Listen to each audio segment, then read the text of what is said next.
Hai, kembali lagi di channel Andrian Eksa dan tentu saja masih bersama Pak Andrian Eka Saputra. Halo, apa kabar teman-teman? Mohon maaf ya, baru bisa mengunggah video kembali di channel ini. Nah, kenapa mengunggah video? Ya, pasti karena udah mau persiapan ASPD. Gimana nih, sampai mana persiapan kalian? Semoga tetap semangat ya, meskipun nilainya masih nggak perlu dilanjutkan ya.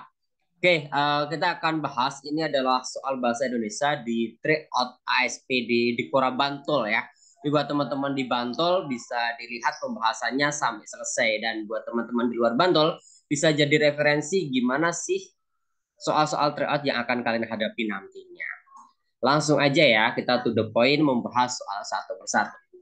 Seperti biasanya, nomor satu yang ditanyakan adalah arti kata ya. Biasanya pakai kata makna, tetapi ini pakainya arti, sama aja ya. Yang di sini langsung yang ditanyakan adalah antisipatif. Nah, perlu teman-teman ketahui bahwa semua kata di dalam bahasa Indonesia yang berakhiran if seperti antisipatif, informatif, sumatif, formatif dan sebagainya itu merupakan kata sifat. Antisipatif ya berarti dia sifatnya mengantisipasi. Nah, apa antisipasi itu? Antisipasi dalam KBBI itu bisa dipahami sebagai tanggapan terhadap sesuatu yang akan terjadi.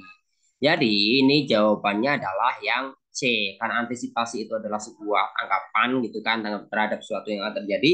Karena ini kata sifatnya, maka tangkap terhadap sesuatu yang akan terjadi. Nah, gimana misalnya kalian tidak tahu sama sekali arti dari kata antisipatif? Tenang aja, teman-teman bisa membaca dari teksnya. Kita cari di sini ada kata antisipatif, ada di baris terakhir. Ya. Nah, gimana caranya kita baca yang ada di sekitar itu ya, terutama dalam kalimatnya ya. Sejak KLB ditetapkan, pemerintah daerah telah melakukan sejumlah langkah antisipatif agar penularan tidak merebak. Nah, agar penularan tidak merebak berarti ada sesuatu yang disiapkan. Atau kenapa ini jadi sebuah tanggapan? Karena di sini mengantisipasi penularannya, biar penularannya nggak nyebar kemana-mana. Jadi jawaban yang paling tepat adalah opsi yang C. Selanjutnya, nomor 2 sama masih yang ditanyakan adalah tujuan penulisan dari teks ini. Nah, perlu teman-teman ketahui bahwa di dalam bahasa Indonesia, khususnya ASPD, selama pengamatan Pak Andrian dalam 3 tahun terakhir ini, cuma ada dua jenis teks yang ditanyakan, yaitu teks informatif dan teks persuasif. Apa bedanya? Kalau informatif, dia hanya bersifat menginformasikan, menjelaskan, memberitahu. Ciri-cirinya ya berupa pengertian, kemudian klasifikasi, dan sebagainya. Sementara itu, teks kedua adalah teks yang bersifat persuasif atau imbauan, ajakan, saran. Ciri-cirinya apa? Pasti ada kata ajakan, ada kata-kata imbauan, kata-kata saran. Contohnya seperti di dalam teks ini ada di kalimat terakhir. Oleh karena itu, pemerintah perlu mencegah. Nah, itu berarti sebuah imbauan. Artinya jawabannya itu antara C dan C. Di sini cuma beda-beda. Yang A ini informatif, yang B ini deskriptif, yang C persuasif, dan yang D juga maksudnya informatif. Karena teksnya ini ada saran, makanya persuasif atau opsi yang C. Selanjutnya untuk nomor 3. Nah, nomor 3 ini sebenarnya gampang asal teman-teman itu bisa cermat memahami isi teksnya. Karena yang ditanyakan di sini adalah sesuai dengan teks. Artinya apa? Ya kalau tidak ada di dalam teks, nggak usah gitu. Jebakan pada soal ini biasanya hanya bolak-balik angka, kemudian bolak-balik nama gitu. Jadi kalian bisa tandai. Caranya kalian langsung baca opsi satu persatu, kemudian cross check ke dalam teksnya. Nah, biar cepat, kalian bisa mengambil kata kunci pada setiap pernyataan. Misalnya, di sini ada transfusi darah. Nah, kalian bisa langsung cari tuh teks yang membahas tentang transfusi darah di dalam teks ini. Ada atau tidak? Identitas pendonor harus diketahui oleh pengguna darah. Betul atau tidak ya? Nah, ini kan. Nah, di sini ternyata tidak ada, teman-teman. Tidak ada yang membahas tentang opsi A. Berarti salah. Opsi B. PMI tidak memiliki keterkaitan dengan unit transfusi darah. Apakah ada di sini kata transfusi darah? Kita cari ya.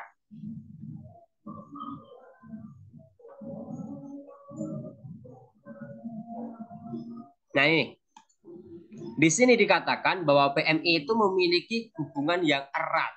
Kalau di opsi adalah tidak memiliki, berarti salah ya. Kemudian yang C, sistem pengelolaan darah hanya dilakukan oleh PMI. Nah, apakah betul?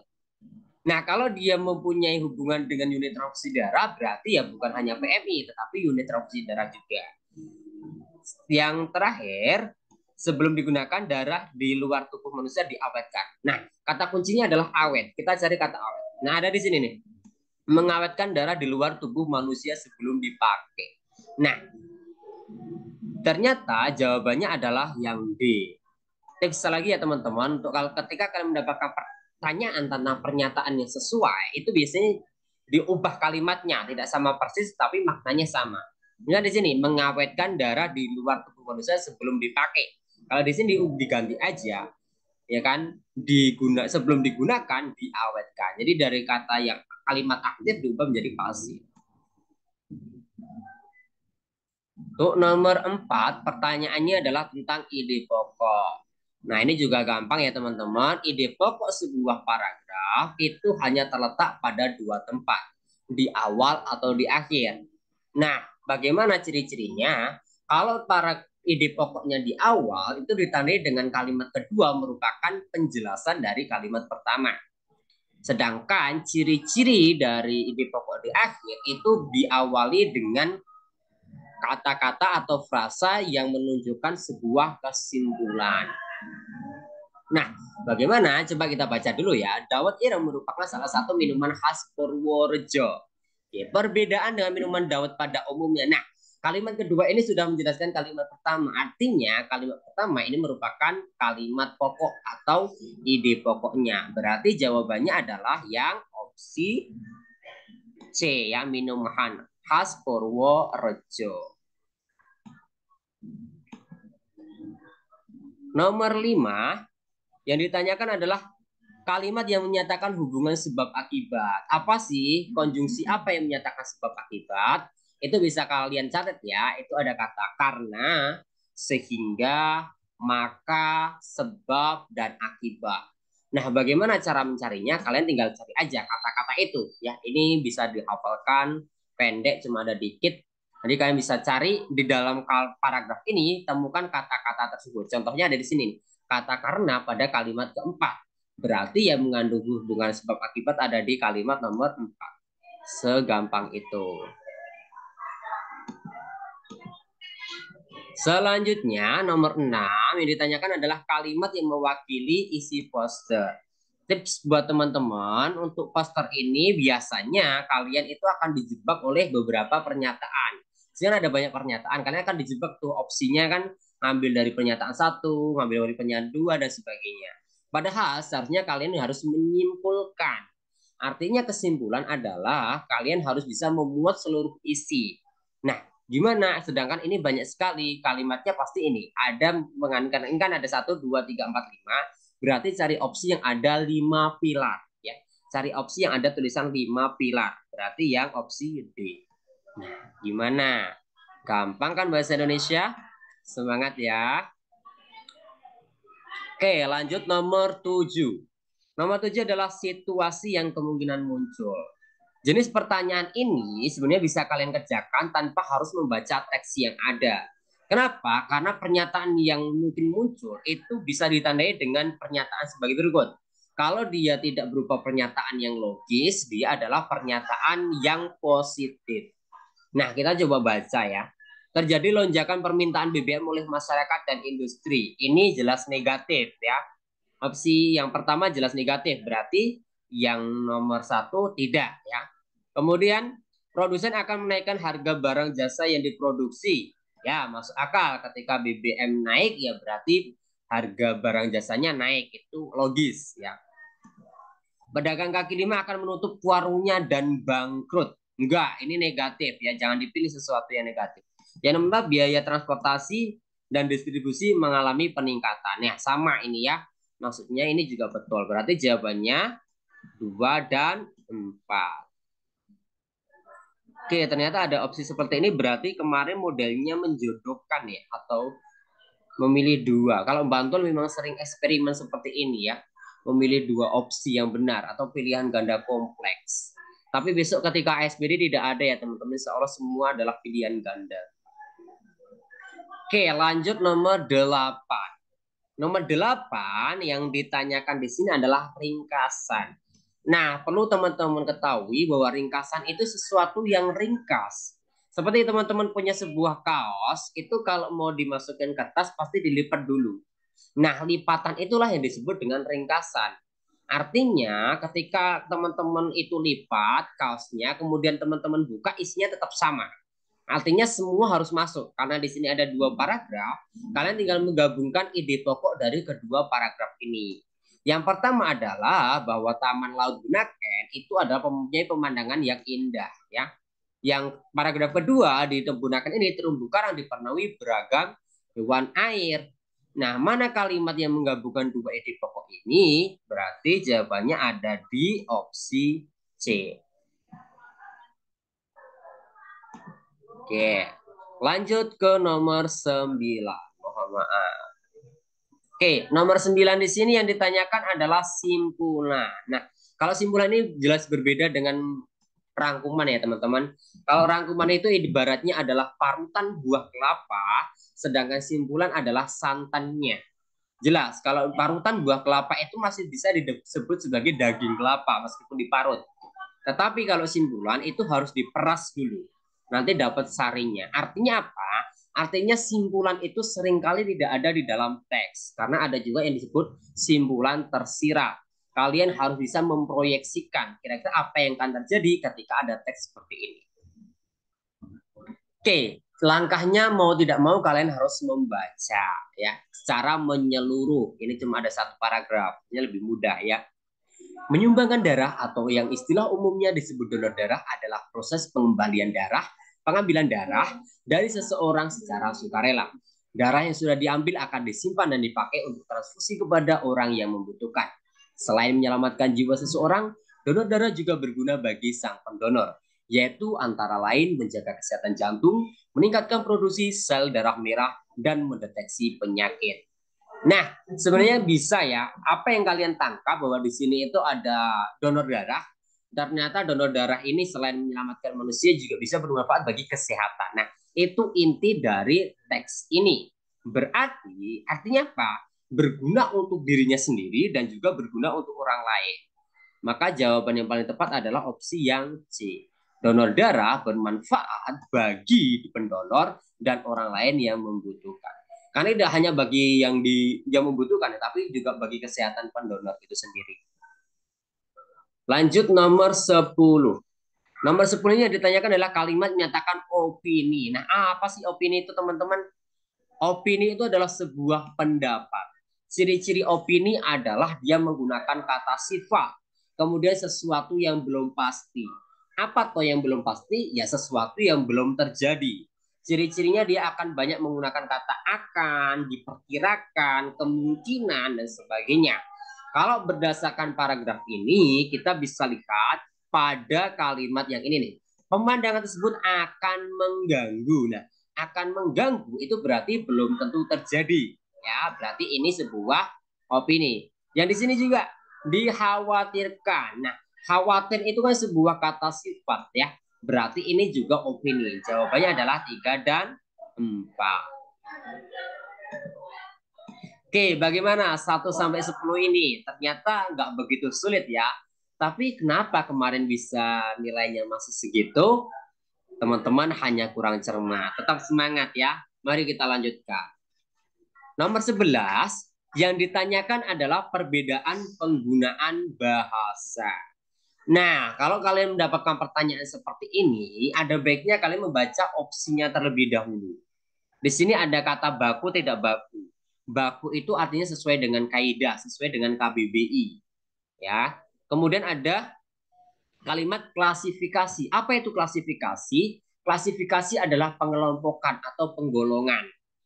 Ciri-cirinya digunakan kata digolongkan, dikelompokkan, gitu ya. Dia akan ada pemisahan atau pemisahan berdasarkan jenis atau golongannya. Sedangkan definisi itu ya pengertian. Contohnya dia akan menggunakan konjungsi penerang seperti merupakan, adalah, bahwa, yaitu, yakni, dan sebagainya. Nah, kalau kita lihat pada teks satu di sini adalah sawit. Kalau minyak sawit adalah minyak nabati. Nah, kalau kita baca ini udah jelas. Kalimat teks satu ini adalah teks definitif ya atau definisi. Sedangkan teks dua ini limbah kelapa sawit dapat digolongkan. Ini juga klasifikasi. Berarti jawaban yang paling tepat adalah opsi yang D. Nomor 12.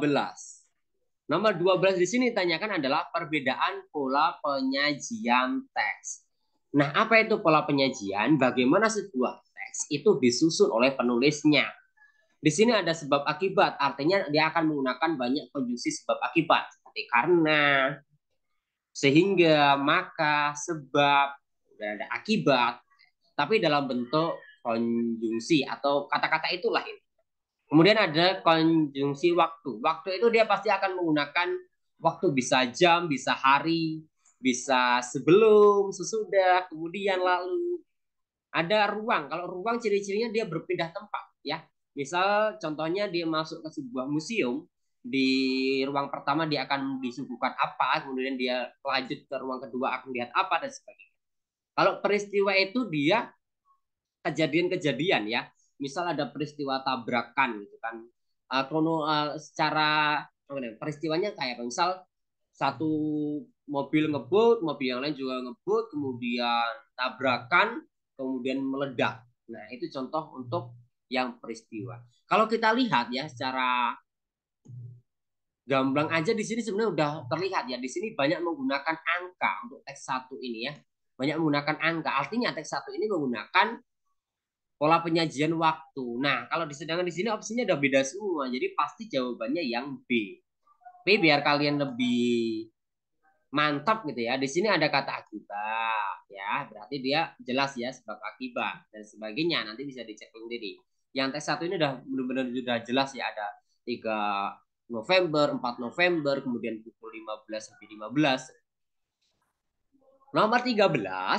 Nomor 13 di sini yang ditanyakan adalah bukti watak tokoh pengacara muda adalah seorang profesional. Nah, kalau kalian mendapatkan pertanyaan seperti ini, kalian fokus pada tokoh yang ditanyakan. Di sini ada pengacara muda. Udah, kalian fokus pada nyari pengacara muda aja, jangan yang lain. Kemudian fokus juga pada wataknya. Di sini profesional. Jadi kita baca aja di sini. Pengacara tua, dah lewat ya. Sebentar saja, tapi seakan ia sudah mengarungi jalan. Oke, udah. Ini dari menjelasin pengacara tua. Sambil menghela nafas, ia berkata, sebab aku kenal siapa kamu. Nah, ini juga masih pengacara tua. Pengacara muda, ya kan? Sekarang menarik nafas panjang. Ya, aku menerimanya sebab aku seorang profesional. Nah, udah jelas ada di sini, berarti jawabannya ada di nomor 4. Ini gamblang banget loh. Seharusnya kemarin ini teman-teman betul ya. Nomor 14. Yang ditanyakan adalah peristiwa yang terdapat pada kutipan cerpen. Nah, caranya sama ya, teman-teman baca dulu pernyataan-pernyataan yang ada di sini ya. Di sini misal Umak kesulitan membuka kantong belanjaan. Oke, Umak kesulitan. Faiz meminta oleh-oleh kepada emaknya. Faiz oleh-oleh. Faiz membantu orang membuka kantong belanjaan. Faiz membantu. Uwak dan Faiz berbelanja beras. Oke, Uwak dan Faiz berbelanja beras.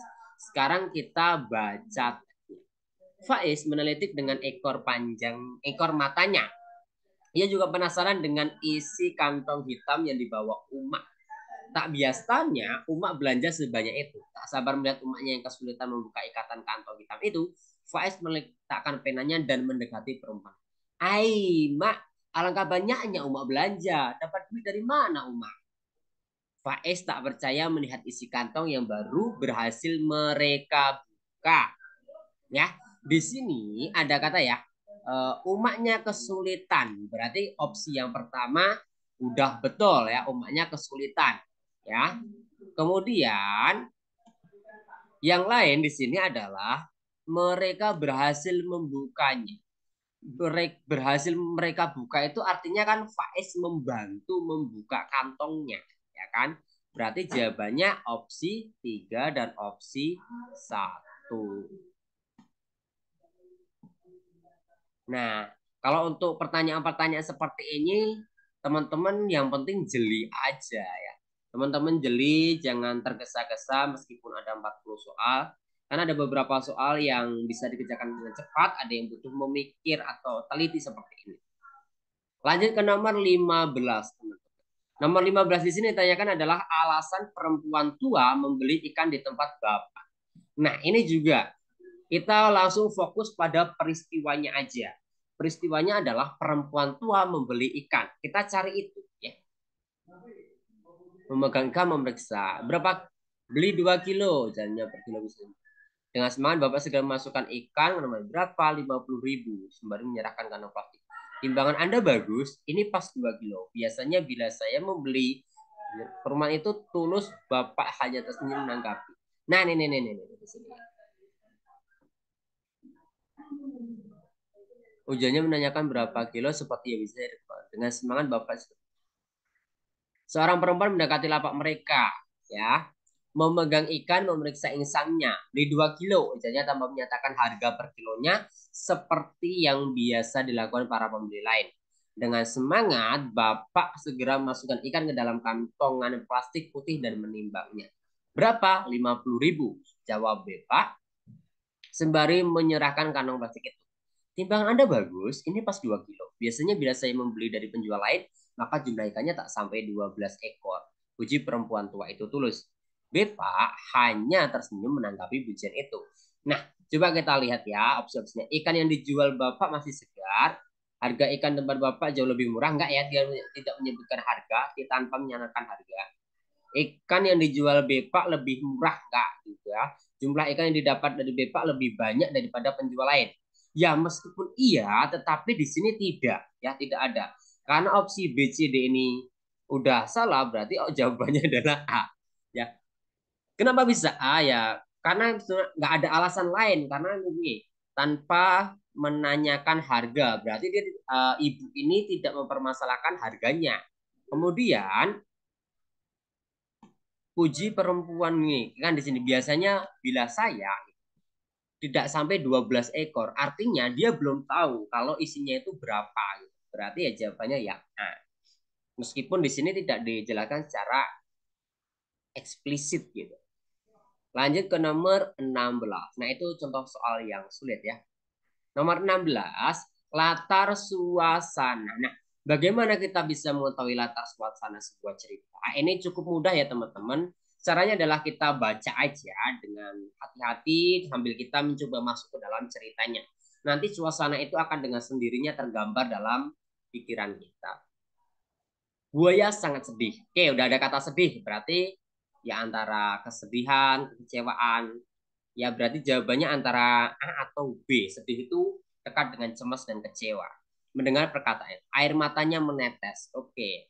Aku pikir senandung itu suaraku, katanya Pilu. Kau tahu, aku ingin sekali bisa bernyanyi. Ternyata, oh, betapa malangnya aku yang bersuara buruk.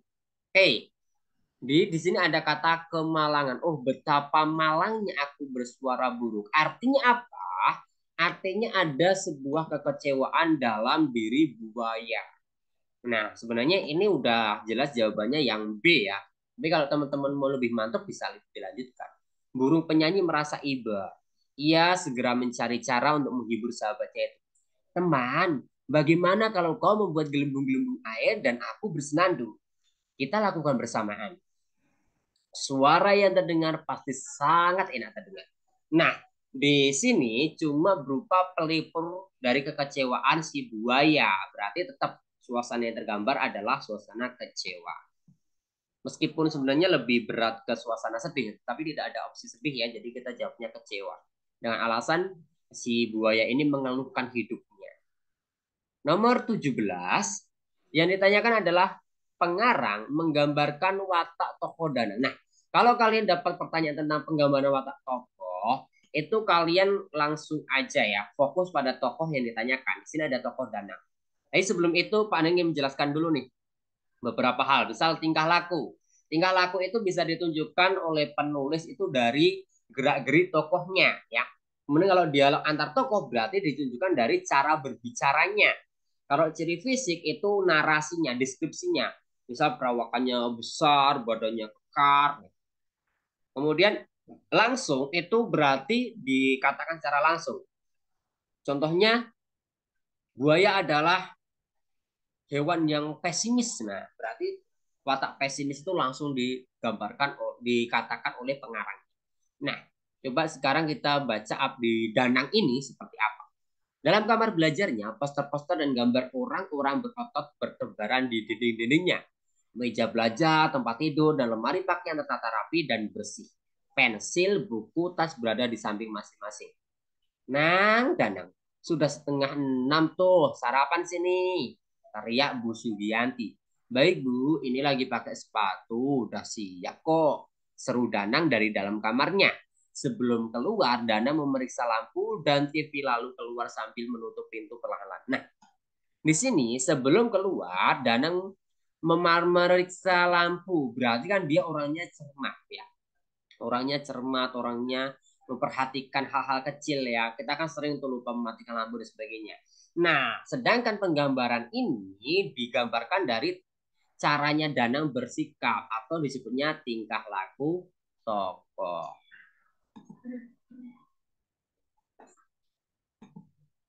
Lanjut ke nomor 18.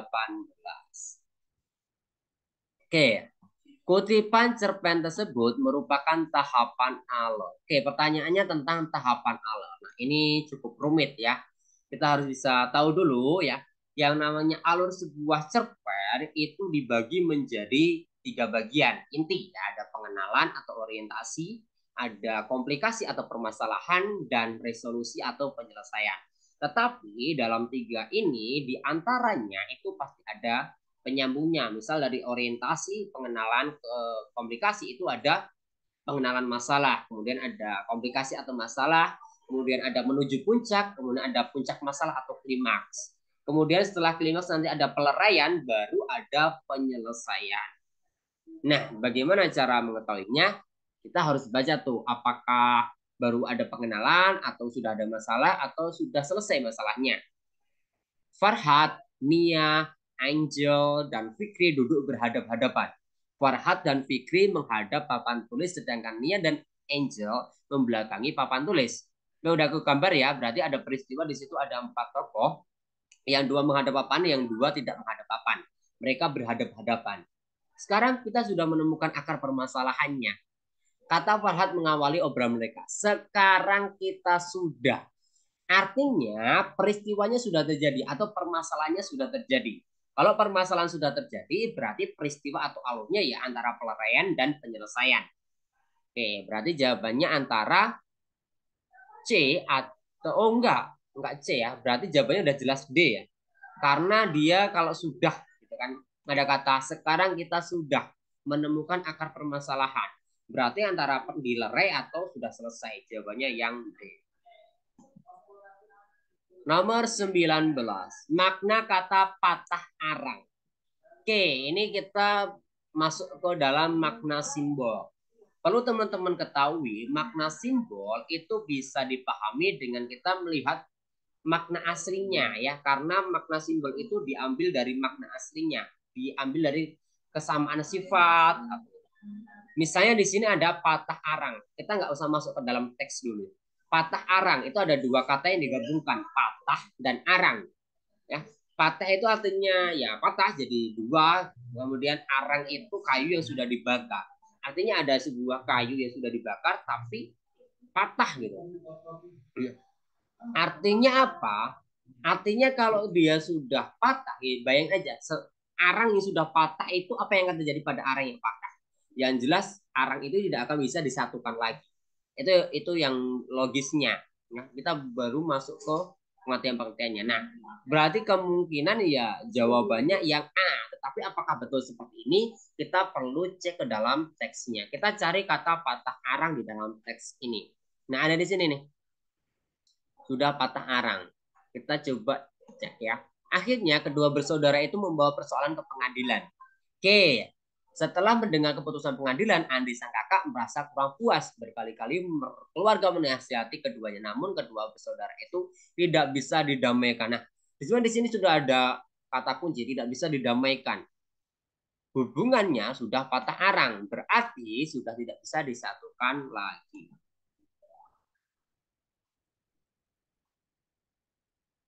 Nomor 20, pertanyaannya tentang amanat kutipan cerita. Nah, untuk mengerjakan amanat itu yang perlu kalian pahami bahwa bahasa Indonesia itu mengajarkan hal-hal baik. Artinya amanat itu pasti sesuatu yang positif. Tidak mungkin dong amanat itu sesuatu yang buruk. Nah, sebelum masuk ke dalam teks, kita bisa periksa opsi yang ada dulu. Berilah sambutan yang baik terhadap tamu yang datang ke rumah kita. Oke, positif. Berikanlah hadiah setiap tamu. Enggak masuk akal. Jangan serakah dengan mengambil hadiah yang lebih besar. Bisa jadi, ikutilah saran pemilik rumah jika kita bertamu. Kurang logis ya, berarti jawaban yang betul antara A atau C. Sekarang baru kalau kita menemukan dua opsi yang ragu, kita bisa baca dalam teks. Malam pun semakin surut, akhirnya kakek meminta diri dan berterima kasih atas sambutan keluarga Suzume yang hangat. Suzume memohon agar kakek menginap, ya. Kakek berjanji akan sering-sering mengunjungi Suzume lain waktu. Sebelum pulang, Suzume memaksa kakek memilih kotak hadiah yang dibawanya pulang. Oke, di sini ada kotak hadiah, tapi bukan berarti kita harus memberi hadiah, tetapi kita harus menyambut tamu yang datang ke rumah kita, menyambut dengan baik. Ya kalau di dalam Islam itu kan diajarkan bahwa kita harus menjamu tamu ya, kita harus menjamu tamu. Kalau tamu itu ibaratnya raja lah. Kalau ada tamu yang datang ya harus kita perlakukan dengan sebaik-baiknya. Nah, bagaimana kita sudah sampai di nomor 20. Pak Andrian rasa nanti kita sambung aja videonya. Jika kamu masih penasaran, kamu boleh nantikan di video selanjutnya. Terima kasih atas partisipasinya. Assalamualaikum warahmatullahi wabarakatuh.